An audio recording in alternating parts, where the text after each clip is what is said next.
Alright, so this is map discussion number, I think this is 4.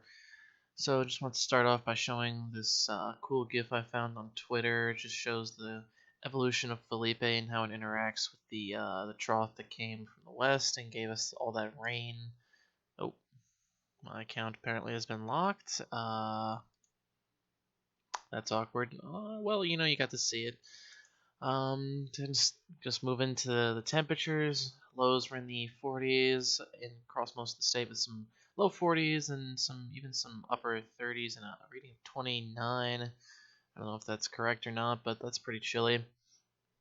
Right now we're looking at temperatures in the mid 50s across most of the state, some upper 50s in South Jersey, and some low 50s and upper 40s in the northern half of the state, so definitely more seasonable weather than we've been seeing. Not as warm as looks like it's going to be the next few days.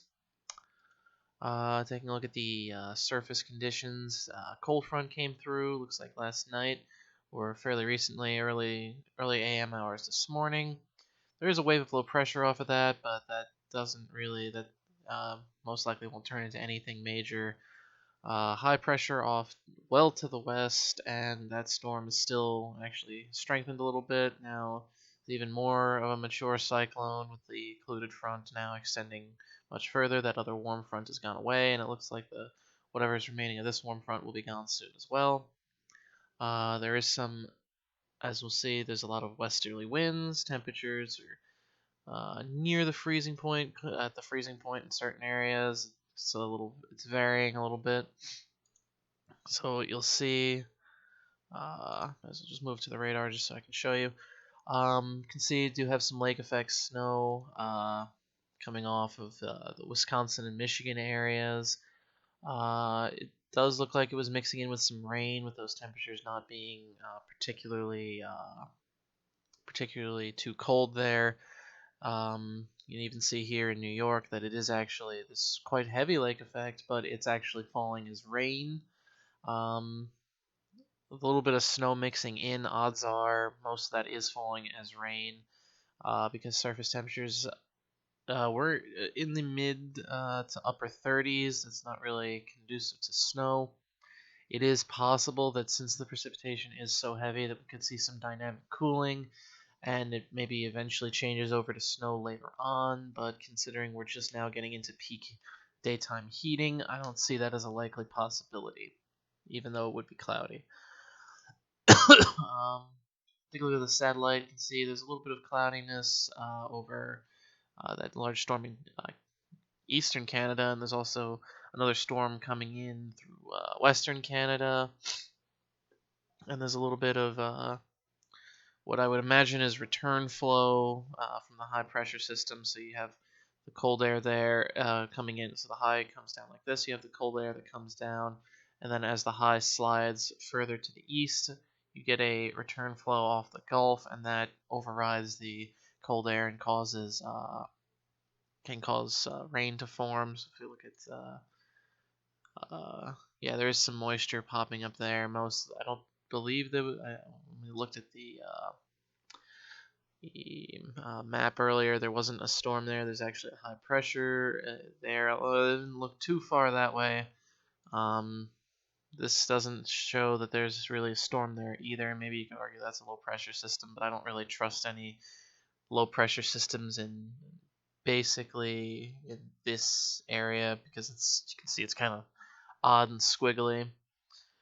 It's hard to see if there's anything there, but maybe there is a low pressure system there. We'll have to see how that develops. Yeah.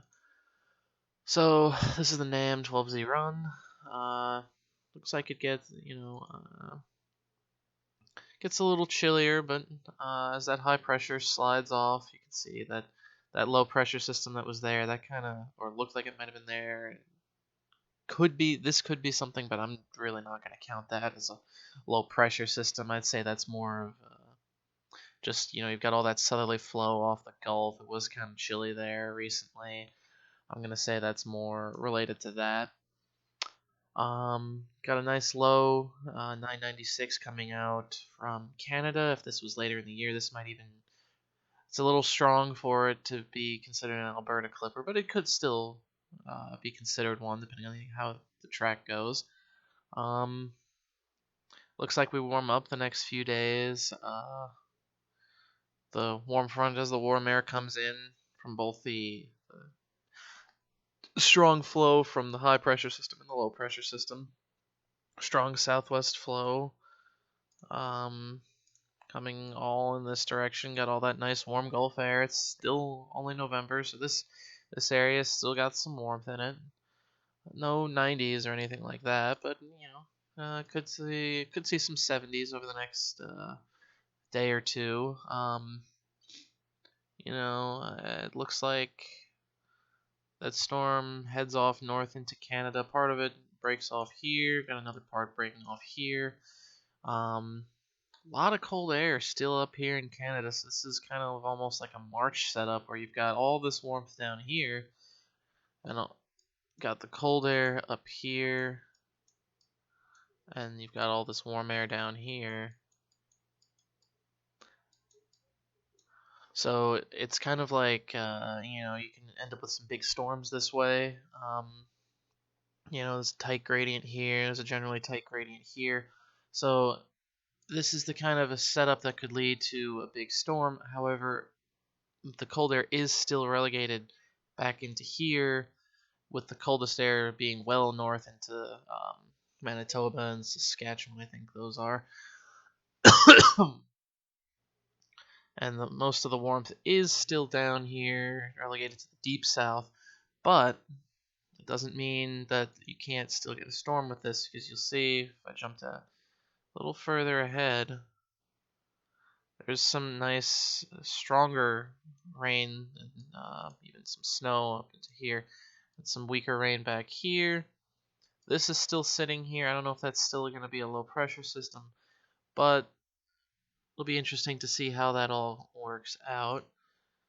I don't really trust the model that far, more than 24 hours out, but it's always interesting to look at. Got a nice big high pressure, so right over here.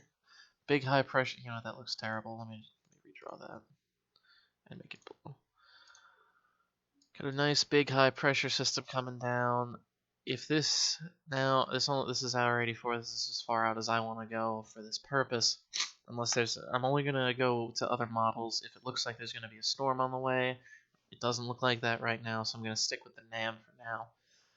Now, if there's a couple of ways this high pressure system could go. It could just follow the low, which is possible. That appears to be based off of this, the jet stream, which I will draw in orange. Looks to me to be basically like that.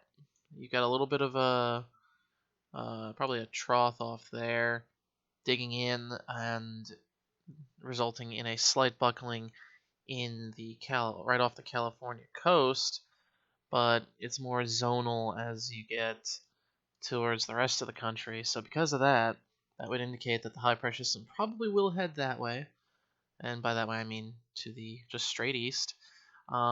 If something were to change, you could see, maybe the high pressure system dives like that. If it dives like that, we'll probably see the coldest temperatures we have of the year, because you'll see this high pressure system has the 504 thickness line associated with it. That's pretty cold. Even in November, that'll be extremely cold. So, that'll be something to look at. There's one other thing I'm gonna do. I think today is Halloween. So most people will be trick-or-treating. Yeah, this is basically as close as you'll get to trick-or-treating hour 12. So no precipitation in the area. I'll do a quick look of what this model thinks the surface temperature will be in Fahrenheit. So what did I say? Hour 12? Yeah. So, I'll zoom into, it looks like it's going to be in the 40s. Okay. Northeast. So just Wait for it to load. All right, so yeah, got temperatures. Actually, looks like it's gonna be pretty chilly.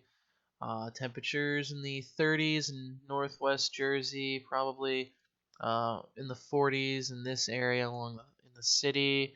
Actually, extend that down to here, just like this entire swath here, probably be in the 40s. And probably some mid 40s in this area. Maybe it gets a little colder. Um, so this model has it being the coldest air up in northwest Jersey. You probably got your second coldest here, with it being locally warmer in the cities.